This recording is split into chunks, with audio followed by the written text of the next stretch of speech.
Hello friends, today I am going to explain a new topic, that is role of individual in conservation of natural resource। जो हमारे natural resource हैं, प्राकृतिक संसाधन हैं, उनके conserve करने के लिए, उनको बचाने के लिए हर इंडिविजुअल का क्या रोल है। तो conservation of resource means the management of resource for human use. जो है कंजर्वेशन ऑफ रिसोर्स मीन जो प्राकृतिक जो भी संसाधन है, इनका कंजर्वेशन मीन एक मैनेजमेंट है, सही तरीके से इनका मैनेजमेंट करना, जिससे वो जो है ह्यूमन यूज के लिए ठीक रहें। तो एक ह्यूमन अपने यूज कर सके, ठीक से यूज कर सके, उनका कब करेगा, जब उसका मैनेजमेंट ठीक रहेगा। So that they give maximum benefit to the present generation while maintaining its potential to meet the requirement of the future. अगर ये मैनेजमेंट ठीक होगा नेचुरल रिसोर्स का, तो इससे क्या होगा, जो प्रेजेंट जनरेशन है उनको मैक्सिमम बेनिफिट मिलेगा उन नेचुरल रिसोर्सेज से, और जो फ्यूचर जो जनरेशन है, फ्यूचर में जो न्यू जनरेशन आएगी, उनकी रिक्वायरमेंट भी पूरी होगी अगर मैनेजमेंट ठीक तरीके से होगा। Environment belongs to each one of us. Environment हम सभी को बिलोंग करता है, किसी एक पर्टिकुलर जीव के लिए नहीं है। ये जो है जानवरों के लिए भी, हमारे लिए भी है, और सभी के लिए, किसी एक व्यक्ति के लिए नहीं है। सभी इन्वायरमेंट को बिलोंग करते हैं। So we all have a responsibility for conservation of resources. इसलिए हम सभी की जो है रिस्पॉन्सिबिलिटी बनती है इन प्राकृतिक संसाधनों को कंजर्व करने के लिए। जैसे प्राकृतिक संसाधन हमारे पास है, फॉरेस्ट है, वाटर है, सॉइल है, इन सभी को कंजर्व करने की जिम्मेदारी बनती है। An individual can contribute in conservation of natural resource in following वे। किस तरीके से जो है एक इंडिविजुअल, हर व्यक्ति जो है एक नेचुरल रिसोर्स को कंजर्व करने के लिए क्या कर सकता है, किस तरीके से कर सकता है। तो उन तरीकों को हम जान सकते हैं कि कैसे नेचुरल रिसोर्स को कंजर्व किया जाए। Number 1 is a conservation of water. पानी के कंजर्वेशन के बारे में है। Number 1, continuous running of tap water tap should be closed while brushing, shaving, washing और बाथिंग। जो जिस समय इंसान क्या कर रहा हो, ब्रश कर रहा हो, शेविंग कर रहा हो, वॉशिंग हो या बाथिंग हो, उस समय जो है पानी पानी के जो टैप है उसको कंटिन्यू नहीं खोलना चाहिए। जो है जब जरूरत हो, जितना जरूरत हो उतनी ही देर नल को खोलें, और उसके बाद जो है जब जरूरत ना हो तो उसे क्लोज कर देना चाहिए। Number 2, while using washing machine fill the machine with water only to the level required for your cloth. Washing machine में जब हम कपड़े धुलने के लिए डालते हैं तो उतना ही पानी डालें जितनी जरूरत हो, उससे ज्यादा पानी ना डालें। Third, water leakage in pipe and toilet should be repaired immediately. अगर टॉयलेट में या पाइप में कहीं पे पानी जो है लीकेज हो रहा है, ये जो है पानी का लीकेज हो रहा है पाइप या टॉयलेट्स में, तो प्लम्बर को बुला करके इमीडिएटली उसे रिपेयर कराना चाहिए। Number 4, watering of plant should be done only in the evening to reduce evaporation. जो हम पौधों को पानी देते हैं, प्लांट्स को जो पानी देते हैं, ये इवनिंग टाइम में ज़्यादा बेहतर होगा, क्योंकि इवनिंग में इवेपोरेशन क्या होता है, कम होता है। Number 5, drip irrigation should be practice to improve irrigation efficiency and to reduce evaporation. जो सिंचाई का जो करने का तरीका है, उसमें जो है ड्रिप इरिगेशन होना चाहिए। जो स्ट्रॉन्ग फ्लो ऑफ वाटर जो पाइप से डाला जाता है वो नहीं करना चाहिए, बल्कि जो ड्रिप है जिसमें जो है छींटे द्वारा जो है पानी डाला जाता है, बूंदों के रूप में छोटे छोटे छींटे करके पानी आता है। तो इस तरीके से जो है सिंचाई करनी चाहिए, जिससे इरिगेशन जो इफिशियंसी जो है ये इम्प्रूव होगी, और जो है एंड रिड्यूस इवेपोरेशन, और इवेपोरेशन भी जो है कम होता है, कम होगा। जितना पानी चाहिए उतना ही जमीन में गिरेगा और पौधों को मिलेगा। 6th, water of washing from cloth should be used for washing of courtyard. जो कपड़े धुलने के बाद जो पानी बचता है, उसको जो है उस पानी से हम क्या कर सकते हैं, अपने आंगन को साफ कर सकते हैं। एक बार उस पानी से साफ करने के बाद फिर सही पानी से, साफ पानी से दोबारा साफ कर सकते हैं। 7, rain water harvesting system should be installed in house for future use. जो रेन वाटर हार्वेस्टिंग है, बारिश के पानी को टैंक में, अंडरग्राउंड टैंक में या किसी टैंक में इकट्ठा करना चाहिए। तो इसके लिए टैंक बने होने चाहिए ताकि उस पानी को फ्यूचर में जब जरूरत पड़े यूज कर सके। अगर हम इस तरीके से पानी को बचाने की ये जो जितने तरीके बताए हैं, इस तरीके से हम जो है सभी अपनाएंगे तो हम वाटर को कंजर्व कर सकते हैं। Second is conservation of energy. Energy को कैसे कंजर्व कर सकते हैं? Number 1, solar cooker should be used for cooking food on sunny days to cut down LPG consumption.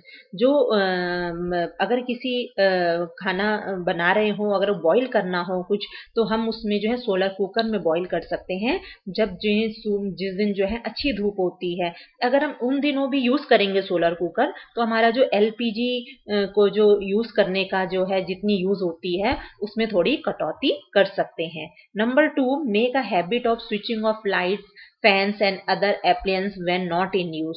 जब हमें जो आदत होनी चाहिए, जो लाइट है, फैन है या दूसरे हमारे पास जो उपकरण है, एप्लायंस जो दूसरे उपकरण जब यूज में नहीं हो तो उन्हें जो है उनको जो है स्विच ऑफ कर देना चाहिए।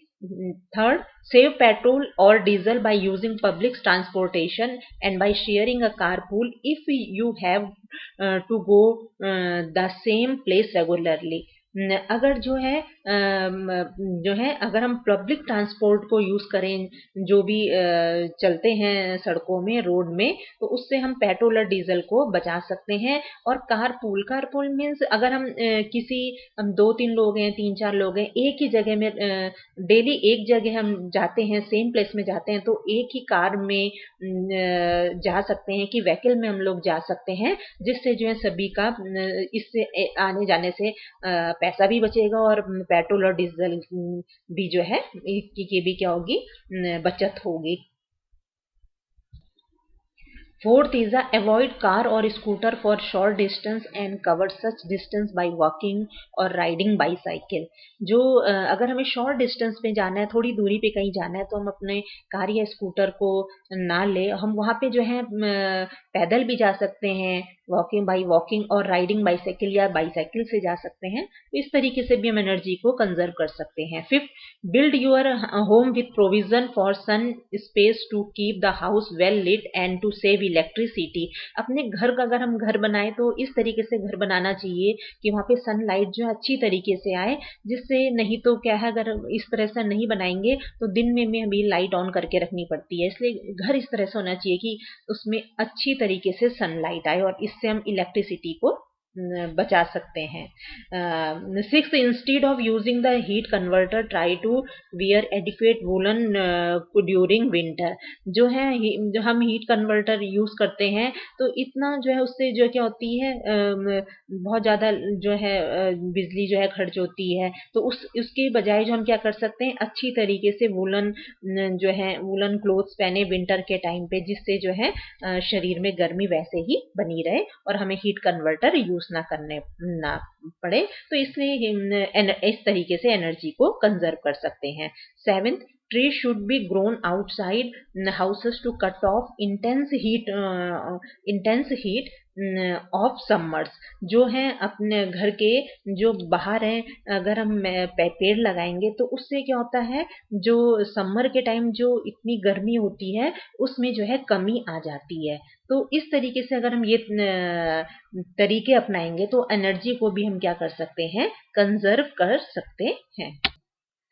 Third is the conservation of soil. अब सॉइल को कैसे कंजर्व कर सकते हैं?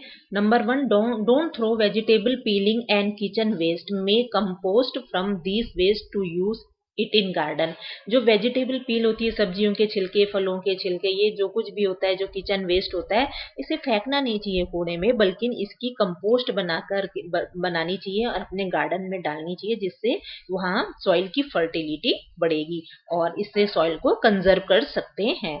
Second, avoid strong flow of water to irrigate lawn and plants. जब हम पाइप से जो पानी डालते हैं इसमें जो तेजी से स्ट्रीम आती है पानी की, तो इस तरीके से सिंचाई ना करें अपने लॉन की या प्लांट्स की। ठीक है। Third, use sprinkling irrigation to prevent washing of the soil. Sprinkling irrigation means जो जब पानी जो है छींटे के रूप में डाला जाता है, तो अगर इस तरीके से डालेंगे, स्ट्रॉन्ग फ्लो नहीं होगा, तो इससे जो है मिट्टी आगे बह के नहीं जाएगी और सॉइल को कंजर्व कर सकते हैं। Fourth, avoid over irrigation of agriculture field to prevent water logging. हमें जो है बहुत ज़्यादा इरिगेशन नहीं करना चाहिए, बहुत ज़्यादा हमें क्या नहीं करना चाहिए, सिंचाई नहीं करनी चाहिए पानी से। अगर ज़्यादा पानी अगर एग्रीकल्चर फील्ड में आ गया, तो उससे पानी जो है वहाँ पे इकट्ठा हो जाता है, वाटर लॉगिंग हो जाती है, पानी बहुत ज़्यादा इकट्ठा हो जाएगा, तो उस तरह से भी प्लांट्स जो है वहाँ पे खराब हो जाते हैं और जो है फिर वहाँ की मिट्टी भी आगे बह के जाने लगती है। तो इस तरह से जो है सॉइल को कंजर्व नहीं कर पाएंगे, इसलिए ओवर इरिगेशन से बचना चाहिए, ज़्यादा सिंचाई भी नहीं करनी चाहिए ताकि सॉइल को कंजर्व कर सकें। Fourth, in agriculture field crop rotation and mixed cropping should be practiced to maintain soil fertility। जो एग्रीकल्चर फील्ड है जहाँ पे हमें कृषि करते हैं, वहाँ पे क्रॉप रोटेशन माने एक ही तरीके की क्रॉप को बार बार नहीं उगाना चाहिए, कभी एक तरह की अलग अलग तरह की क्रॉप जो है वहाँ पे उगानी चाहिए। और मिक्स्ड क्रॉपिंग ये मतलब दो तीन तरीके की क्रॉप जो है उगाई जाएगी अगर, तो इस तरह से अगर हम कृषि करेंगे तो वहाँ की फर्टिलिटी, सॉइल की फर्टिलिटी, उपजाऊ क्षमता बनी रहती है, वहाँ पे प्रॉपर न्यूट्रिएंट्स रहते हैं और सॉइल कंजर्व सॉइल का कंजर्वेशन कर सकते हैं। Fifth, crop residue should be incorporate in the soil by ploughing instead of burning it in the field. जो क्रॉप रेसिड्यू होते हैं, जब फसल पूरी हम जो सूख जाती है, जब प्रॉपर फसल हो गई, उसके बाद एक टाइम सीजन बाद फसल नहीं होती है, वो सूख जाती है, तो उसके बाद जो है उसको थोड़ा सा जो अगर वहाँ पे उस जगह फील्ड में है, तो उसे जो है क्या करना चाहिए, हल लगा करके जो है वहाँ पे मिट्टी में मिला देना चाहिए इंस्टेड ऑफ बर्निंग इट। उसको बर्न नहीं करना चाहिए। अगर हम इस तरीके से हल चला करके उस क्रॉप को रेसिड्यू जो है वहाँ पे उसको वहीं पे चला देंगे, हल चला देंगे, तो सॉइल की फर्टिलिटी जो है उपजाऊ क्षमता बढ़ जाएगी और ऐसे हम सॉइल का कंजर्वेशन कर सकते हैं। Sixth, green manure and mulch में be used in the field to maintain soil fertility. अब ग्रीन मैन्यूर क्या होता है, कुछ जो है कृषि के लिए कुछ छोटे छोटे जो है जो पौधे होते हैं, जब वो ग्रीन ही रहते हैं, तो उसी जगह पर जो है वहाँ पे हल चला दिया जाता है और वो ग्रीन जो कलर के जो छोटे छोटे पौधे होते हैं वो सॉइल में मिक्स हो जाते हैं और इससे सॉइल की फर्टिलिटी बढ़ जाती है। एंड मल्च क्या होता है, इसमें जो खेत होते हैं वहाँ पे जो है उस मिट्टी के ऊपर जो है छोटे छोटे जो वहाँ पे क्रॉप होती हैं, जो क्रॉप होती हैं, जो सूखी हुई क्रॉप है, या फिर वहाँ वहाँ पे पत्तियां पड़ी हुई हैं या छोटी छोटी लकड़ियां पड़ी हैं, उन्हें मिट्टी के ऊपर बिछा दिया जाता है। इस कारण से जो है वहाँ की पूरी अच्छी तरह से बिछा दिया जाता है, इस तरह से वहाँ की नमी भी बनी रहती है और हमें कम इरिगेशन की जरूरत पड़ती है। तो इस तरीके से ये ग्रीन मैन्यूर और मल्चिंग टेक्निक अगर हम अपनाएं, तो इस तरह से हम सॉइल की फर्टिलिटी को बढ़ा सकते हैं। तो अगर हम इस तरीके से जितने ये तरीके बताए हैं ये सारे अपनाएंगे, तो इस तरीके से सॉइल को भी कंजर्व किया जा सकता है। Now this topic is completed. Thank you.